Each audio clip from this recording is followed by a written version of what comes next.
Bonjour. Depuis quelques jours, ils sont astreints sur convocation, les acteurs de l'opposition, à se présenter au niveau des postes de commissariat de leur localité respective. Et ce, pour des raisons à découvrir une fois devant l'officier de police judiciaire.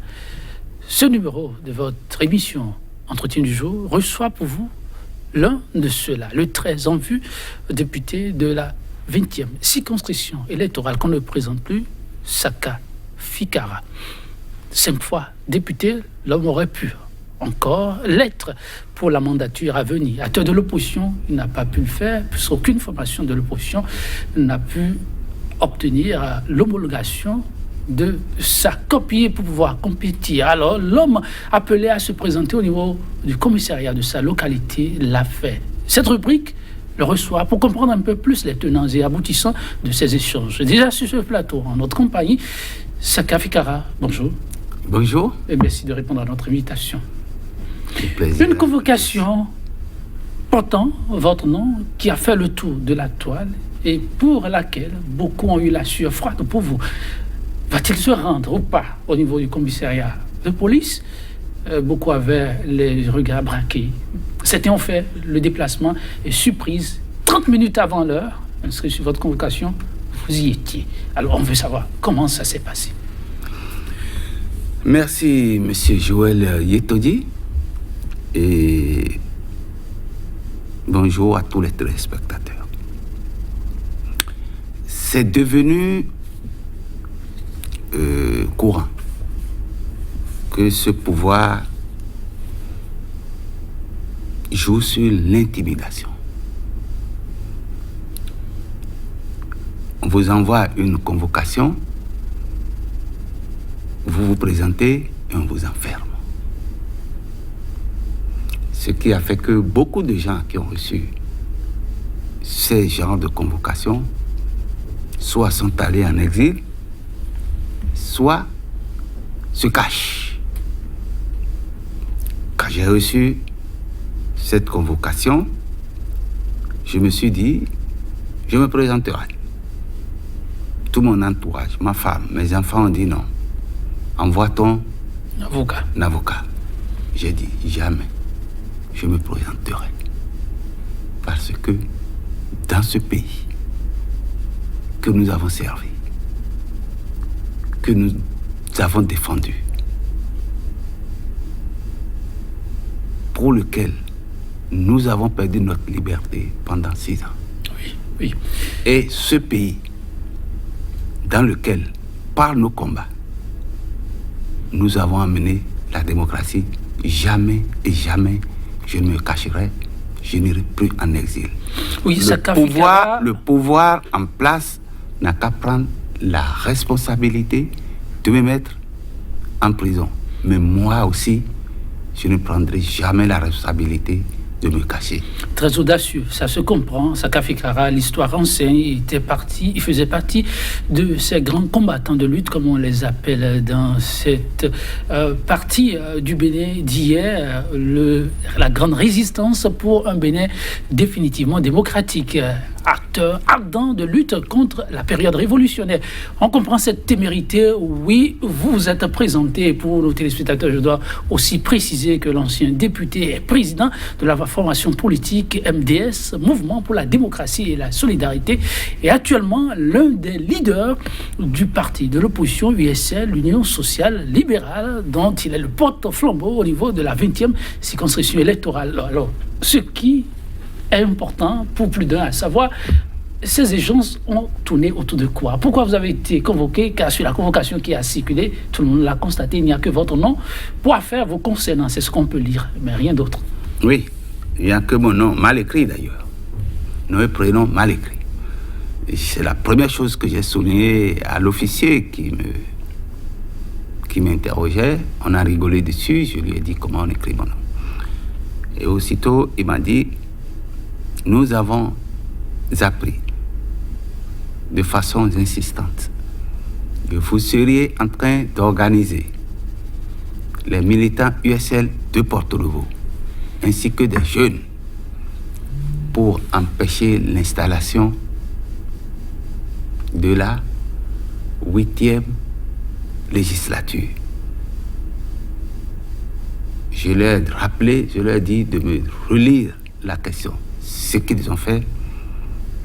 Et j'ai dit, je n'ai jamais été candidat à une élection qui dépasse ma circonscription électorale législative. Oui, pour nos téléspectateurs, Porte-Nouveau fait partie de la 19e circonscription électorale. Oui, vous pouvez continuer. Et donc, je n'ai pas de militant dans Porte-Nouveau.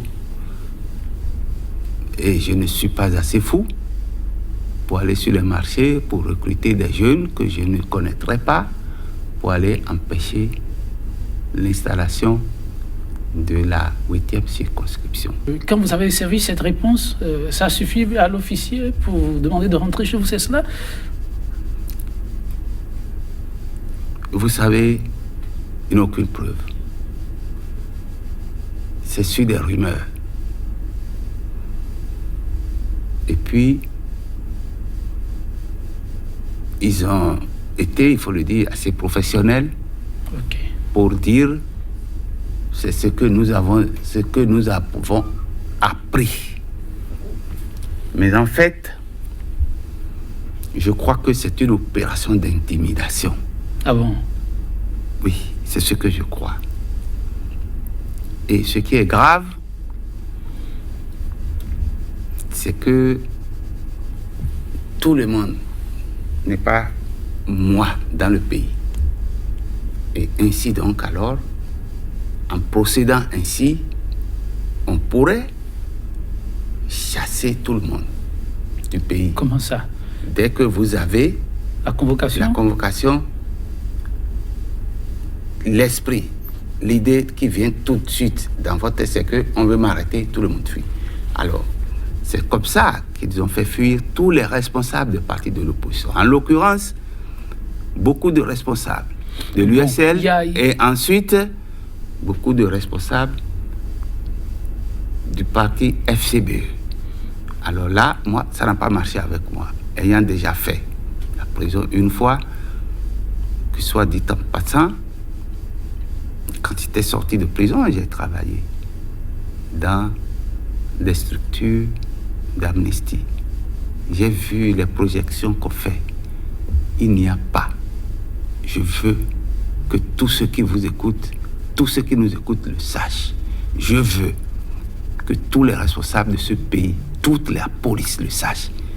Il n'y a pas de prison dans ce pays pour laquelle j'aurais peur. Parce que j'en ai vu pire. Vous en avez vu pire. Ouais. Lorsque c'est comme ça, le leader politique que vous êtes, ne pensez-vous pas que ça pose aussi un problème de formation des vôtres? Si c'est vrai qu'on en a interpellé, on en a entendu parler, il y a eu des interpellations, c'est vrai, mais vous ajoutez sur ce plateau qu'il y a beaucoup qui ont fui, rien qu'à l'idée de la convocation. Ne pensez-vous pas que les formations politiques devront travailler davantage sur certains éléments avec le militant? Je vais dire quelque chose que beaucoup trouveraient un peu bizarre. J'ai eu la chance. Vous avez eu de la chance d'avoir fait la prison. Ah bon? Et d'avoir connu dans des structures de défense des droits de l'homme comme Amnesty, toutes les prisons, dans les trous de tous les mondes, dans les montagnes, on enfermait les gens. Quand vous avez vu ça, quand vous avez votre idée que vous défendez, personne ne vous ferait peur par la prison. Je ne souhaite pas ça pour tous les militants, mais ce que je veux dire, c'est que les jeunes d'aujourd'hui, de 30 ans, 35 ans, ont grandi dans la démocratie, dans les libertés de presse, de parole, sur les télévisions privées libres. Ils ne savent pas ce qui est derrière cette liberté dont ils jouissent. Ils croyaient, beaucoup d'intellectuels avec, que c'était un acquis définitif. Mais nous, qui en avons vu ailleurs, qu'ici, nous avons toujours eu la crainte que cette histoire n'est jamais finie. La lutte pour la démocratie n'est jamais terminée dans un pays. Et malheureusement, je constate que beaucoup de nos compatriotes d'aujourd'hui ne le savent pas assez. Mais heureusement, il y a des jeunes que je vois qui écrivent, qui parlent et qui font le combat. On les arrête, mais ils n'arrêteront jamais tout le monde. En tout cas, Saka Fikara et chers téléspectateurs, la situation au Bénin depuis peu est délétère. Ce n'est que secret de polichinelle autour de cette question législative. Dites, les appels qui fusent de toutes parts ces temps-ci pour que le semblant de paix qui règne soit finalement une véritable paix. Comment l'appréciez-vous? La paix dans la peur est plus dangereuse que l'affrontement ouvert. Reprenez. La paix dans la peur est plus dangereuse que l'affrontement ouvert.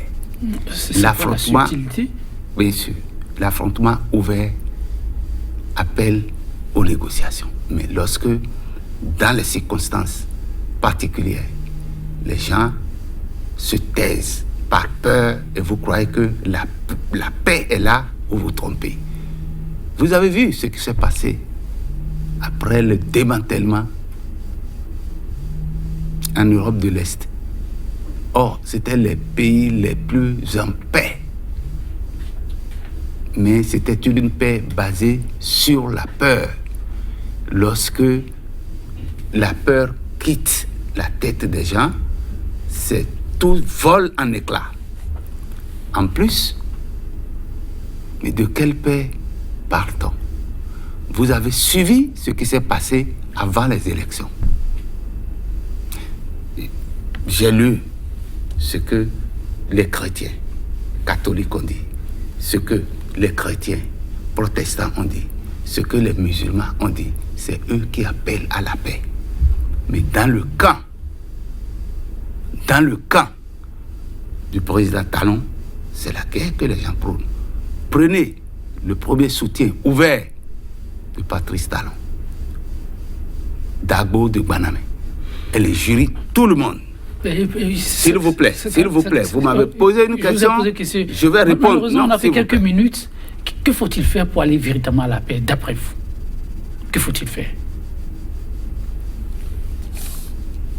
Qu'est-ce qu'il faut faire pour aller à la paix? Ce qu'il faut faire pour aller à la paix, la véritable paix, ceux qui prônent la paix aujourd'hui ne l'ont pas fait au bon moment. On a l'impression qu'ils sont en mission aujourd'hui pour le pouvoir en place qui leur aurait dit maintenant j'ai frappé fort, j'ai mis les gens en prison, j'ai mis les gens en exil. Maintenant, le peuple atteint le niveau de rupture totale. Si vous leur parlez de paix maintenant, ils vont se coucher pour accepter la paix. Moi, je n'accepte pas cette paix. Ceux qui appellent à la paix, ce que j'aurais voulu d'eux, c'est qu'avant les élections, ils crient comme ça. Ce n'est pas fait, mais on y est déjà. Comme il n'est jamais trop tard pour faire, en toutes circonstances, il faut toujours aller à la paix, même s'il y a déflagration. Qu'est-ce qu'on pourrait faire en définitive? Cette fameuse installation de la 8e législature, il faut arrêter ça. Il ne faut pas aller à l'installation, vous. Il faut tout recommencer. On ne peut pas dire qu'on représente, je ne peux pas dire la paix va venir dans ce pays, alors que c'est moins de 10% en réalité qui ont élu. Ça, ce sont vos statistiques. Le temps est complètement parti, mais vous permettez, avec la complicité de la réalisation très rapidement. Alors, cette législature, vous avez semblé répondre à la question, mais je vous la pose directement. Quel est votre regard sur cette installation annoncée pour le 15 mai, pour la nouvelle mandature? Posons-nous d'abord la question de la légitimité de cette assemblée. Pour moi, c'est une assemblée privée du chef de l'État et de ses soutiens. Oui, la seule structure religieuse qui est dit, il faut qu'on aille, il faut qu'on coupe la tête aux opposants, Vous avez entendu. Donc il faut tout reprendre. Non, laissez-moi finir. Le temps est complètement parti. Historiquement, vous savez qu'il y a eu des élections. Il n'y avait que 28%. On a estimé que ce n'est pas possible qu'avec 28%,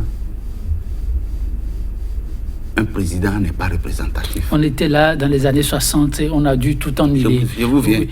Je n'ai pas confiance dans cette assemblée, dans ce pouvoir qui contrôle tout.